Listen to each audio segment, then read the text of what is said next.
Hi hello welcome to our channel. నేను మీ సిరి. ఈరోజు మనం చెప్పుకోబోయే కథ ఏకాంత మంత్రం పార్ట్ 15.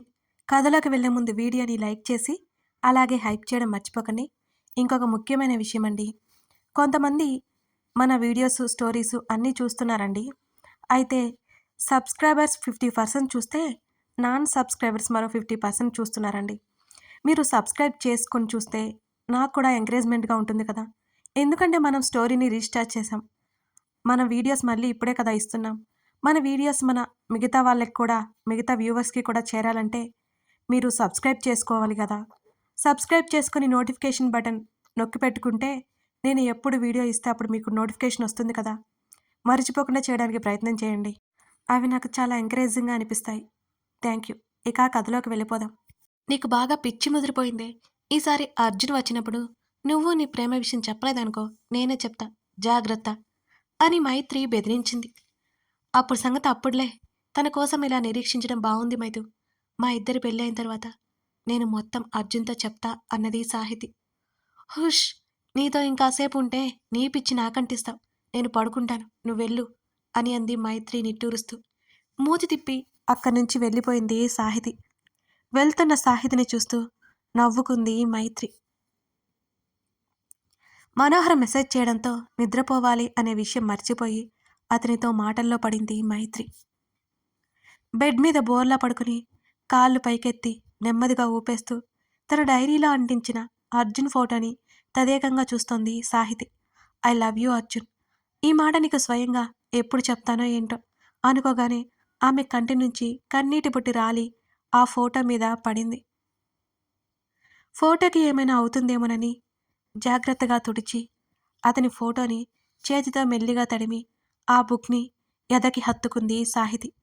మిస్ యూ అర్జున్ అని ఆ బుక్ని కింద పెట్టేసి పెన్ను చేతిలోకి తీసుకుంది ఆమె. నీ రూపు చూడాలనుకునే నా కళ్ళకు ఆ అదృష్టాన్ని ఎప్పుడు కలిగిస్తావో అర్జున్. నీ స్పర్శ కావాలి అనుకునే నా తనువుకి మోక్షం ఎప్పుడు అర్జున్. చిత్రంగా ఉంటోంది. ఇది నేనేనా అనిపిస్తోంది. నిన్ను ఇంత ఇదిగా ఎందుకు ఆరాధిస్తున్నానో నాకు తెలియడం లేదు. నువ్వు గుర్తొచ్చిన ప్రతిసారి శరీరం పులకించిపోతుంది. సాహి అనే నీ మృదువైన పిలుపు కోసం నా మనసు ఎంతగా తపిస్తుందో తెలుసా నీకు? అన్నీ అన్నీ నీతో చెప్పాలనిపిస్తుంది. ఉహుం, నువ్వు నా కళ్ళ ముందుంటే మాటలు రావు. నిన్నే చూస్తూ ఉండిపోవాలనిపిస్తుంది. నన్ను పూర్తిగా మార్చేశావు అర్జున్. నీ మాయలోకి నన్ను లాగేశావు. Miss you Arjun. Miss you so much. ఆ డైరీ మీద తలపెట్టుకుని కళ్ళు మూసుకుంది సాహితి. మీకు చిన్న విషయం అండి. సాహితీ ప్రేమ విషయం అర్జున్‌కి తెలియదు గతంలో. గతం వల్ల మనం గతం చెప్పుకుంటున్నాం కాబట్టి గుర్తుపెట్టుకోండి. సాహి కాలేజ్‌కి టైం అవుతుంది అంటూ సాహితీ వాళ్ళ ఇంటి లోపలికొచ్చింది వైష్ణవి. నైట్ డ్రెస్‌తో సోఫాలో కూర్చొని టిఫిన్ తింటోంది సాహితి. సాహి కాలేజ్‌కి రావా అంటూ పక్కనే సెటిల్ అయింది వైష్ణవి. రావట్లేదు. నాకు హెడేక్‌గా ఉంది అని అమాయకంగా ముఖం పెట్టింది సాహితి. సాహి ఇది నువ్వేనా? భూకంపం వచ్చిన కాలేజ్ మానవు కదా. హెడేక్ వస్తే కాలేజీ మానేశావంటే ఎందుకో డౌటొస్తుంది అని అనుమానంగా చూస్తున్న వైష్ణవి వైపు ఒకసారి చూసి, అమ్మా వైషు వచ్చింది టిఫిన్ పెట్టు కిచెన్లో ఉన్న తల్లికి వినిపించేలా గట్టిగా అరిచి చెప్పింది. నేను ఆల్రెడీ పొట్ట ఫుల్ అయ్యే వరకు మేసి వచ్చానులే కానీ నువ్వు ముందు సమాధానం చెప్పు సాహి అని సాహితీకి చెప్పి, ఆంటీ ఆల్రెడీ నేను ఫుల్‌గా లాగించొచ్చాను. ఇప్పుడేం వద్దు అని కిచెన్‌లోకి వినబడేలా తను గట్టిగా అరిచింది వైష్ణవి.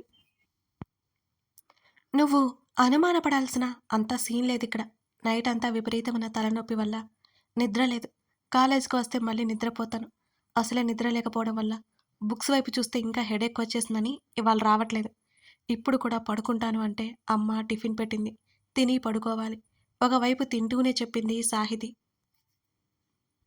నాకెందుకో నీది కాని క్యారెక్టర్ నువ్వు ట్రై చేస్తున్నట్టు అనిపిస్తోంది సాహి అని అంది వైష్ణవి. చేసిన ఓవరాక్షన్ చాలు కానీ కాలేజ్‌కి టైం అవుతుంది. నువ్వు వెళ్ళు. లేకపోతే నాకు తోడు ఉండు అని అంది సాహితి. ఉండాలని ఉంది కానీ నేనెప్పుడూ ఎగ్గొడుతూనే ఉంటాను కదా కాలేజ్. ఇప్పుడు అవసరమా ఎగ్గొట్టడం? నువ్వు హాయిగా రెస్ట్ తీసుకో. నేను పోతున్నా అని అక్కడి నుంచి బయటికెళ్ళిపోయింది వైష్ణవి. ఉఫ్! ఎంతైనా అబద్ధం చెప్పడం చాలా కష్టం అని సాహితి చాలా నిట్టూర్చింది.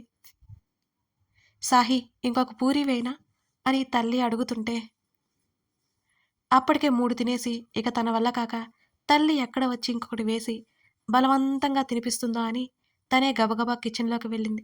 నోట్లో ఉన్న పూరి కరకరా నమిలేస్తూ, "సాహి అప్పుడే వచ్చేసావేంటి? ఇదొకటి తిను" అని సుప్రజ అంటుంటే, "రోజు కంటే చాలా ఎక్కువ తినిపించావన్నమాట ఇవాళ. ఇంక నా వల్ల కాదమ్మా" అంటూ హ్యాండ్ వాష్ చేసుకుని అక్కడి నుంచి వెళ్ళిపోయింది గదిలోకి. ఫ్రెష్ అయ్యి బెడ్ మీద కూర్చుంది సాహితి. ఉదయం 10 గంటలకి రవికి కాల్ చేసింది. తన దగ్గర ఉన్న మరొక సిమ్‌తో. "హలో! ఎవరు?" అన్నాడు రవి. "సాహితి" అని చెప్పగానే అతని ముఖం ఒక్కసారిగా వెలిగిపోయింది. సాహి అనబోయి సాహితి అన్నాడు సంతోషంగా. "నిన్న మాట్లాడాను కదా మనోహర్ ఎక్కడా?" అని అడిగింది డైరెక్ట్‌గా. "బాత్రూంలో ఉన్నాడు సాహి. వెళ్ళడానికి రెడీ అవుతున్నాడు ఎక్కడికో. వాడు వెళ్ళేది అనే హోటల్‌కి, లంచ్‌కి" అని చెప్పాడు రవి. "లంచ్‌కి ఇప్పుడే వెళ్ళడం ఎందుకు?" సాహితి అయోమయంగా అడిగింది రవిని. "అదేంటి సాహి అలా అడుగుతావు? లవర్‌తో ఆ మాత్రం ముద్దు ముచ్చట్లు ఉంటాయి కదా!" అని రవి అనగానే చిరాగ్గా మొహం పెట్టుకుంది సాహితి. "సరే సరే వెళ్తున్నప్పుడు ఫాలో అవుతావు కదా! నాకు మెసేజ్ చెయ్యి. కాల్ చేయకు" అని వెంటనే కాల్ కట్ చేసింది సాహితి. "ఈ మనోహర్‌ని పట్టించి నీ దృష్టిలో హీరో అవుతాను సాహి" అనుకొని గుండె మీద చేయి వేసుకొని రుద్దుకున్నాడు రవి. రవి మెసేజ్ చేయగానే ఇంట్లో నుంచి బయలుదేరిపోతుంటే సుప్రజ ఆపేసింది. "సాహి ఎక్కడికి?" అని అడిగింది సుప్రజ. "బుక్ తెచ్చుకోవాలమ్మా" అని చెప్పింది సాహితి. "ఇప్పుడు మిట్ట మధ్యాహ్నం అయిందే. ఎండలో వెళ్తే మళ్ళీ తలనొప్పొస్తుంది. సాయంత్రం వెళ్ళకూడదు" అని అంది సుప్రజ. "ఇప్పుడే అర్జెంటుగా వెళ్ళాలమ్మా. నాకు కావాలి. శృతి అని నా ఇంటర్ క్లాస్‌మేట్ ఉందిలే. గుర్తుందా?" అని అడిగింది సాహితి. "లేదే ఎవరు?" తనని కూడా కలవాలి అని చెప్పింది. సాయంత్రం అయితే వెళ్ళిపోతుందట. తన్ని కలిసి బుక్ తీసుకొచ్చుకుంటాను అని అంది సాహితి. సరే సరే తలకి ఆ చున్నీ అయినా చుట్టుకో అని చెప్పింది సుప్రజ. హెల్మెట్ ఉందిగా స్కార్ఫ్ ముఖానికి కట్టుకొని హెల్మెట్ పెట్టుకుని స్కూటీ స్టార్ట్ చేసింది సాహితి. రవి చెప్పిన అడ్రస్కి బయలుదేరింది. బయట ఎదురు చూస్తూ కనిపించాడు. రవిని తను చూసింది చూడనట్టుగా రెస్టారెంట్ లోపలికి వెళ్ళిపోయింది సాహితి. మనోహర్ కోసం కళ్ళతో చుట్టూ వెతికింది. కార్నర్ టేబుల్ దగ్గర కూర్చొని కనిపించాడు మనోహర్. వెళ్ళి ఆ టేబుల్ ముందున్న టేబుల్లో మనోహర్ వెనక కూర్చుంది సాహితి మరింత సైలెంట్‌గా. మనోహర్ ఒక్కడే ఉన్నాడు. ముఖానికి ఉన్న హెల్మెట్, స్కార్ఫ్ మాత్రం తీయలేదు సాహితి అసలు. రవి చెప్పింది నిజం కాకూడదు అని దేవుణ్ణి కోరుకుంటూనే ఉంది మనసులో. మైత్రి నుంచి కాల్ వస్తుంటే లిఫ్ట్ చేయలేదు తను. మైతూ ఏంటో తెలుసుకున్న తర్వాత నేరుగా నిన్ను కలిసే విషయం చెప్తాను. అప్పటి వరకు నీతో ఏం మాట్లాడలేను అనుకుని ఫోన్ని సైలెంట్‌లో పెట్టింది సాహితి. సాహితి వస్తుందేమోనని బయట ఎదురు చూస్తూనే ఉన్నాడు రవి. ఆమె లోపలికి వెళ్ళింది అతను చూడలేదు. సాహితి తనని నమ్మలేదని అతని ఫీలింగ్. చిరాగ్గా సిగరెట్ కాలుస్తూ బయటే కూర్చున్నాడు. కాసేపటికి ఓ అందమైన అమ్మాయి ఆ రెస్టారెంట్‌లోకొచ్చింది. ఆ అమ్మాయి తన వైపే వస్తుంటే మనోహర్ మంచివాడు కావాలి అని కోరుకుంటూనే ఆ అమ్మాయిని కంగారుగా చూస్తోంది సాహితి. సాహితి ఆశ్చర్యపోయేలా ఆ అమ్మాయి సరాసరి మనోహర్ టేబుల్ దగ్గరికి వెళ్ళి ఎదురుగా కుర్చీలో కూర్చుంది. అంటే మనోహర్ మైత్రిని ప్రేమించట్లేదు, నాటకం ఆడుతున్నాడు అనుకోగానే మనోహర్ చెంప పగలగొట్టాలనిపించేంత కోపం వచ్చేసింది సాహితికి. మౌనంగా ఉంది. ఓర్పు వహిస్తూ హాయ్ ప్రియా అంటూ పలకరించాడు మనోహర్. హాయ్ మను. సారీ సారీ లేట్ అయింది అని అంది ప్రియ. It's okay Priya. నీకోసం చూడ్డం ఇంకా బావుంది అని నవ్వుతూ అన్నాడు మనోహర్. అప్పటి వరకు ఆ ప్రియ మనోహర్ ఫ్రెండ్ కావచ్చు అనుకున్న సాహితికి ఉన్న చిన్న ఆశ కూడా పోయింది ఆ క్షణం. Love you Manu. Love you Priya అంటూ ఆమె చేతికి ముద్ద పెట్టాడు మనోహర్. సాహితీ రక్తం మరిగిపోతుంది. మైత్రికి ఇంత అన్యాయం చేస్తున్న మనోహర్ మీద విపరీతమైన కోపం వస్తుంది ఆమెకి. మనోహర్ చూడ్డానికి బావుంటాడు. అమాయకంగా ఉంటాడు. తను మంచివాడని నమ్మించి ప్రేమ పేరుతో దగ్గరవడం చేస్తున్నాడనమాట. మను ఆ అంకుల్‌కి యాక్సిడెంట్ అయిందని చెప్పావు కదా! ఎలా ఉందిప్పుడు?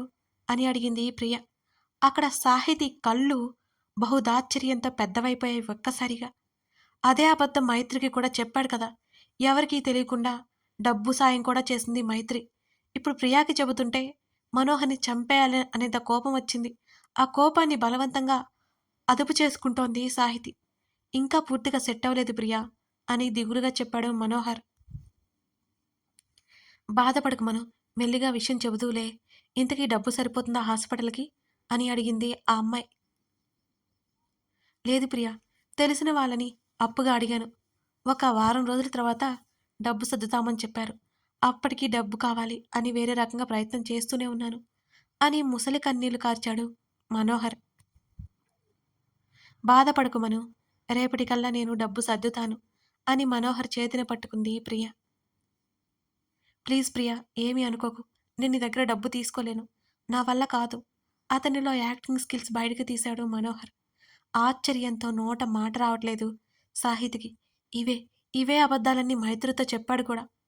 మను, నువ్వు నేను ఒకటి కదా! ఇంకోసారి అలా మాట్లాడితే నన్ను దూరం పెట్టినట్టే ఉంటుంది.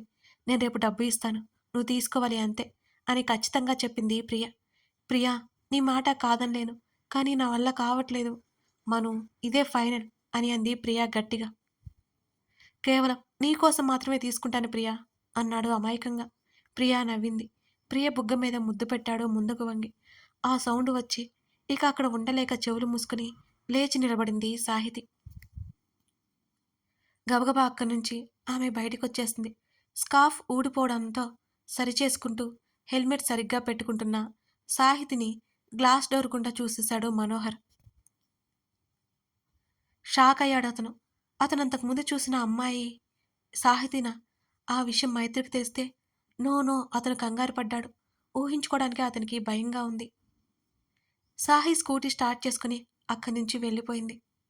మరొక పథకం రచించడానికి సిద్ధమయ్యాడు మనోహర్. ఫాస్ట్‌గా ఇంటికి బయలుదేరింది సాహితి.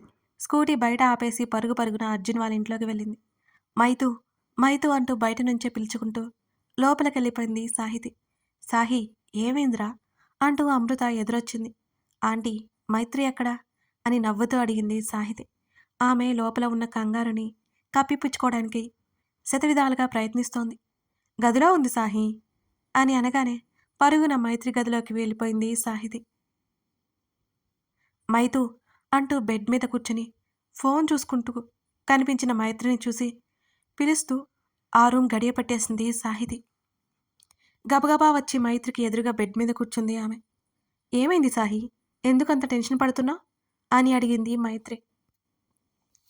మైతూ, నీతో అర్జెంటుగా ఒక విషయం చెప్పాలి అన్నది సాహితి. ఏంటది? చేతిలో ఉన్న ఫోన్ పక్కన పెట్టి సాహితి చేతిని పట్టుకుంది మైత్రి. మైతూ, నేను చెప్పే విషయం జాగ్రత్తగా విను. ఇది విన్న తర్వాత నువ్వు ఎటువంటి పిచ్చి పిచ్చి పనులు చేయకూడదు. సరేనా? అని మైత్రి కళ్ళల్లోకి చూసింది. ముందు విషయం ఏంటో చెప్పు సాహి అని అడిగింది మైత్రి. దేవుడా, మైతూ ఎటువంటి పిచ్చి పనులు చేయకుండా నువ్వే చూసుకో. మైత్రి జీవితాన్ని నువ్వే కాపాడు అని మనసులోని దేవుణ్ణి కోరుకుని నోరు విప్పింది సాహితి. మైతూ, ఇప్పుడు నేను చెప్పే విషయం నీకు కోపం తెప్పించవచ్చు. అలాగే బాధ కూడా కలిగిస్తుంది కూడా. ఇంకా నేను చెప్పేది అబద్ధమని అనిపించొచ్చు. కానీ ఇదే నిజం మైతూ అంటూ ఆగి మైత్రి కళ్ళలోకి చూస్తూ, మనం అనుకున్నట్లు మనోహర్ మంచివాడు కాదు. నిన్ను ప్రేమిస్తున్నట్టు నటిస్తున్నాడు. అతనొక మోసగాడు. బాధగా మైత్రిని చూసింది సాహితి. తను అంత చెప్పినా నిమ్మలంగా ఉన్న మైత్రిని చూసి ఆమె ఆశ్చర్యపోయింది. నా మాటలు నమ్మడం లేదా మైతూ? నేను చెప్పేది నిజం అని మైత్రి చేతులు పట్టుకుంది. సాహి, కూల్. మైతూ, నువ్వు నన్ను నమ్మడం లేదు కదూ అని మరింత బాధగా అడిగింది సాహితి మైత్రిని. సాహి, నువ్వు ఏం చెప్పినా నా కోసమే చేస్తావు. ఆ విషయం నాకు తెలుసు. నా మంచి కోరుకునే వాళ్ళలో ముందు వరుసలో నువ్వు ఉంటావు. నీ తాపత్రయం నాకు అర్థమవుతుంది అని మైత్రి చెబుతుంటేనే, మైతూ, నేను పొరపాటు పడ్డాను అని నువ్వు అనుకుంటున్నావు కదూ. కానీ పొరపాటు కాదు. మనోహర్ వేరే అమ్మాయిని ప్రేమిస్తున్నాడు. ఆ అమ్మాయితో రెస్టారెంట్‌కి, లంచ్‌కి కూడా వచ్చాడు. ఆ అమ్మాయికి ఐ లవ్ యూ కూడా చెప్పడం, పెళ్లి చేసుకుంటాను అని చెప్పడం నా చెవులారా నేను విన్నాను. ఇది నిజం మైతూ అని దీనంగా మైత్రిని చూస్తూ నమ్మమన్నట్టు అంది సాహితి. సాహి అంటూ సాహితీ చెంప మీద చేయి వేసింది మైత్రి. అక్కడ జరిగింది వేరు. నువ్వు అర్థం చేసుకుంది వేరు సాహి అని మైత్రి అంటుంటే ఒక్కసారిగా ఆమెకి బుర్ర గిర్రున తిరిగి అయోమయంగా చూసి ఏం మాట్లాడుతున్నావు మైతు అని అడిగింది సాహితి. అవును సాహి, మను ఫ్రెండ్ ప్రియా అనే అమ్మాయి ఉంది. ఆ అమ్మాయి వెంట ఒక అతను పడుతుంటే అతని నుంచి ఆ అమ్మాయిని సేవ్ చేయడానికి లవర్ అని నాటకం ఆడాడంట మనోహర్. అక్కడే అదే జరిగింది. నాకు ఆ విషయం ఫోన్లో చెప్పి ప్లాన్ సక్సెస్ అయిందని కూడా అన్నాడు. అవన్నీ విని పొరపాటు పడ్డావు నువ్వు. మనోహర్ని 3 సంవత్సరాలుగా చూస్తున్నాం. ఆ మాత్రం తెలీదా మనకి? చిన్న ఇన్సిడెంట్స్ పట్టుకొని తప్పు అంటే ఎలా? అంటున్న మైత్రి మాటలను మధ్యలోనే కట్ చేసి తను మాట్లాడడం మొదలుపెట్టింది సాహితి. మైతు, అదంతా నిజం కానే కాదు. అక్కడసలు అలా ఎవరూ లేరు మైతు. నిజంగానే మనోహర్ ఆ ప్రియ అనే అమ్మాయిని పెళ్లి చేసుకోవాలి అనుకుంటున్నాడు మైతు. నిన్ను మోసం చేస్తున్నాడు. సాహితి వాపోయింది. సాహి, నువ్వు నా గురించి ఆలోచిస్తూ కరెక్ట్ వేలోనే థింక్ చేయలేకపోతున్నా. నిజంగా మనోహర్‌కి నేనంటే చాలా ఇష్టం. 3 సంవత్సరాల నుంచి మనం చూస్తూనే ఉన్నాం కదా! నేనంటే ప్రేమ ఏంటో. నాతో ఎప్పుడూ అసభ్యంగా కూడా ప్రవర్తించలేదు. చాలా మంచివాడు. మరి అమ్మాయిల్ని మోసం చేస్తున్నాడంటే నమ్మే విషయం కాదు. ఇందులో నీ తప్పు అస్సలు లేదులే. నా జీవితం ఏమవుతుందో అని భయపడుతున్నా. నాకు చెప్పాలని వచ్చావు కదా! నిజానికి అక్కడ ఏం జరగలేదు. నువ్వు కంగారు పడకు అంటూ సాహితిని చేతిలోకి తీసుకుంది మైత్రి. మైత్రి అలా మాట్లాడుతూ ఉంటే ఒక్కసారిగా నిరుత్సాహం కమ్మేసినట్టు అనిపిస్తోంది సాహితికి. నిజంగా మనోహర్ మంచివాడా? మరి రవి అలా ఎందుకు చెప్పాడు? ఓ స్నేహితుడి గురించి తప్పుగా చెప్పుకోవడంతో రవికొచ్చిన లాభమేంటి? లేకపోతే నేనే అలా పొరపాటు పడ్డానా? అసలేం జరుగుతోంది? పిచ్చి పట్టేలా ఉంది. ఎన్నో ఆలోచనలలో సతమతమవుతోంది సాహితి. సాహి మైత్రి పిలవడంతో తేరుకొని ఆమె తల తిప్పి చూసింది. నెక్స్ట్ ఏం జరుగుతుందో గెస్ చేయండి. Thank you for watching this video. వీడియోని లైక్ చేసి హైప్ చేయడం మర్చిపోకండి.